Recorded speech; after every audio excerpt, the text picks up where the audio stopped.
امروز سلام خود را از دل کشور از پایتخت عزیزمان دوشنبه شهر گلبصر به شما میرسانیم.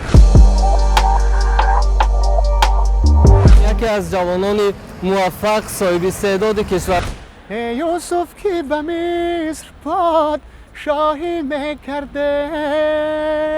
صحنه را بعضی ها مکان درآمد استفاده میبرند. فایده مالیوی نه و یک تو که همون چیزی که من در دلم داشتم ایجاد کردم اون رو با مخلصم با شنونده‌ام رسانم. چون شما یک لحظه حساس در زندگی خود داشتید، همون غالبیت و لحظه‌ای که اعضای حکما به همگان معرفی نمودند که چهارشنبه علاوتوف غالب همین لایحه گردیده است، چگونه حسیات داشتید در همون لحظه؟ همه در هیجان بودن، همه در فکری بودن که اوزر کی نام کی رو میگیرن، همه کوشش میکنن که تو آخر رسیدن و غالبیت به دست دارند، اما یکون کس باوری نداره که من میشم. بله.